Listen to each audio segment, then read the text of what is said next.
Bonjour et bienvenue sur le podcast Parler juste pour communiquer juste. L'épisode numéro 23, comment réussir votre entretien de motivation, la deuxième et dernière partie. Bonjour et bienvenue. Parler juste pour communiquer juste, le podcast pour vous aider à devenir performant dans vos prises de parole. Je suis Sylvain Durand, speaker, animateur ou maître de cérémonie et surtout coach en prise de parole. Le bonheur de pouvoir vous transmettre ma passion. Savoir prendre la parole, c'est inévitable et incontournable aujourd'hui. C'est pourquoi je vais, à travers ce podcast, vous partager mes expériences, mes outils pour maîtriser parfaitement l'art oratoire, être impactant, pour parler juste, pour communiquer juste. Comment réussir votre entretien de motivation ? Voici donc la deuxième et dernière partie. Après avoir vu les points sur le fond, la forme et surtout comment préparer au mieux votre entretien, voici donc la deuxième partie où nous allons voir les règles d'or pour vraiment réussir votre entretien et puis également comment conclure, comment avoir le dernier mot. Et puis je vais vous parler de l'entretien en visio qui est bien spécifique et de plus en plus utilisé. Bien parler, bien se présenter, développer les bons arguments et tenir un discours structuré sont les éléments déterminants pour réussir votre entretien. Mais alors, quelle est la règle d'or ?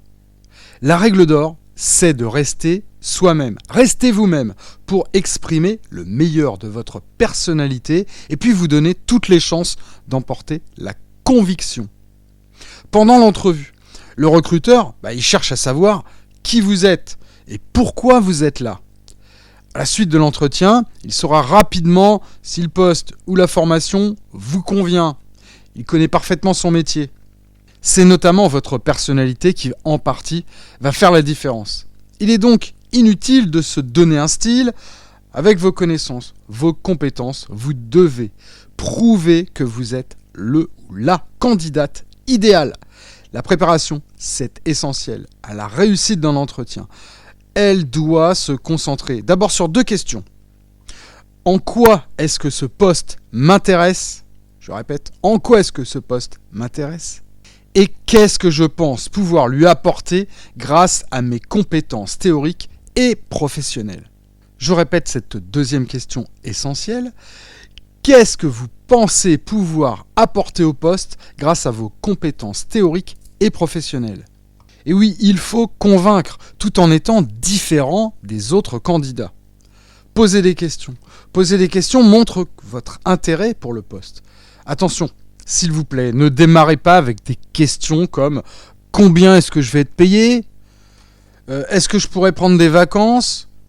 Et quels sont les avantages ? Est-ce qu'il y a des tickets restaurants, remboursement, la carte, le transport, etc. » Non, ça c'est le meilleur moyen de dévoiler un aspect très négatif de votre personnalité. Préférez des questions qui touchent proprement à la mission, les valeurs, la culture de l'entreprise. Intéressez-vous vraiment à la vie de cette entreprise, ou de l'école, ou de la formation, selon le type de votre entretien. Il faut être curieux, après tout, c'est aussi à vous de décider si le poste, la formation, l'emploi peut vous convenir. Et quand on vous pose des questions, il est préférable de répondre forcément avec pertinence. Répondre aux questions, ça ne veut pas dire « ne vous arrêtez pas là, allez plus loin ». Vous ne pouvez pas laisser le recruteur comme ça. Il veut comprendre qui vous êtes. Montrez-le lui. Chaque réponse que vous faites doit être justifiée, expliquée et doit démontrer votre capacité d'analyse. Faites des réponses construites. Cela montrera des qualités de votre part alors même que vous parlez d'un défaut.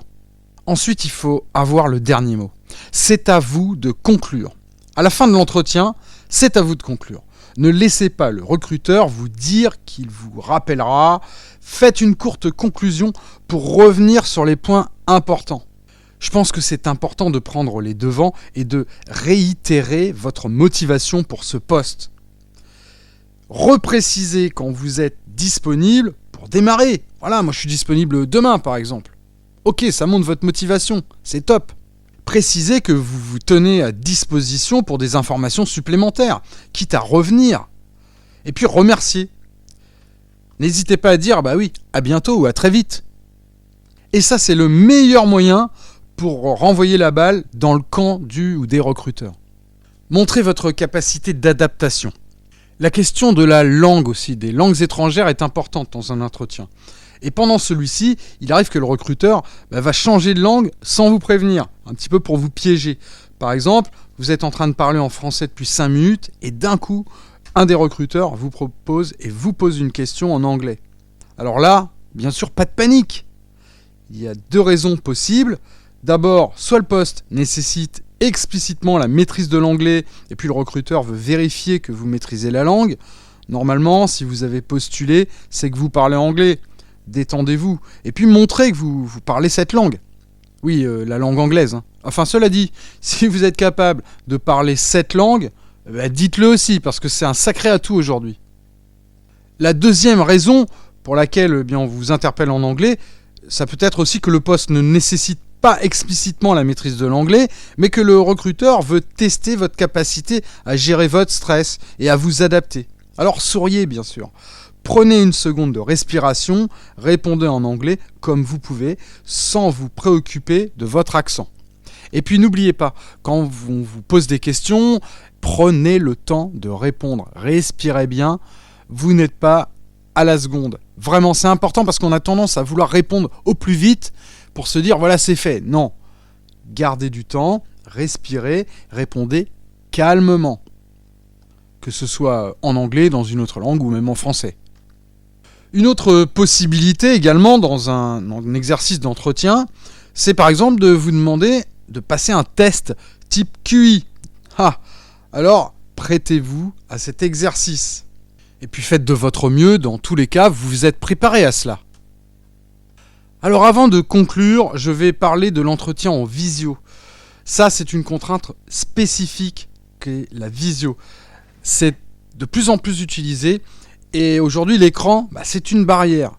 Oui, parce que vous n'êtes pas directement face à vos interlocuteurs et on fait travailler que 2 sens, l'ouïe et la vue. Vous perdez donc une partie des informations. C'est un entretien également beaucoup plus fatigant parce qu'il demande de la concentration pour décrypter les informations et notamment les informations non verbales.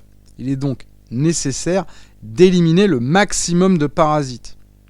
Vos interlocuteurs doivent vous voir et vous entendre facilement, sans effort, pour être concentrés sur ce que vous avez à dire. Et cela vaut dans l'autre sens. Alors avant toute chose, il faut que vous testiez votre caméra et votre micro pour être sûr que l'on vous voit bien et que l'on vous entend bien.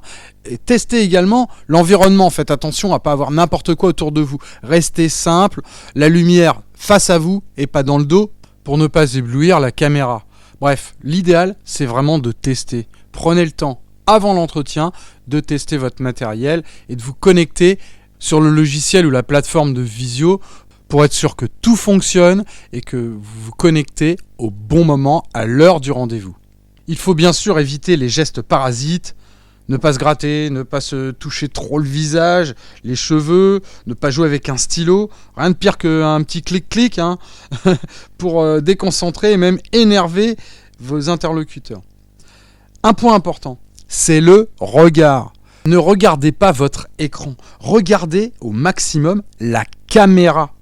C'est une vraie difficulté, oui, en visio, parce qu'on a tendance à regarder justement l'écran pour voir nos interlocuteurs. Mais c'est pas ça l'important. L'important, c'est que eux vous voient et que vous savez que le regard, le point de regard, c'est essentiel pour capter l'attention et faire que votre discours passe et que vous soyez sincère. Donc ça passe par le regard face caméra. Obligez-vous à regarder au maximum l'œil de la caméra. Et puis souriez, ayez un état d'esprit positif. Alors pour résumer, la réussite d'un entretien repose à 70% sur la préparation. Renseignez-vous sur la mission de l'entreprise, sur les personnes ou les personnes que vous allez rencontrer. Faites le point sur vos forces, vos compétences et vérifiez également l'adresse de votre rendez-vous. Privilégiez une tenue professionnelle, adoptez une posture irréprochable et n'oubliez pas de vous présenter de façon originale et unique. Adoptez un vocabulaire et des tournures de phrases positives et affirmées. Montrez votre intérêt pour le poste en posant des questions. Soyez curieux. Concluez l'entretien en revenant sur les points importants et en réitérant votre motivation pour le poste. Si le recruteur vous pose une question en anglais, là vous ne paniquez pas et vous répondez en anglais, sans vous préoccuper de votre accent. Regardez votre ou vos interlocuteurs dans les yeux. Soyez vous-même, ne jouez pas un rôle. Écoutez bien les questions, ne répondez pas trop vite, vous avez le temps. Voilà, j'ai terminé, j'ai répondu à la question de comment réussir votre entretien de motivation. Je vous dis à très vite!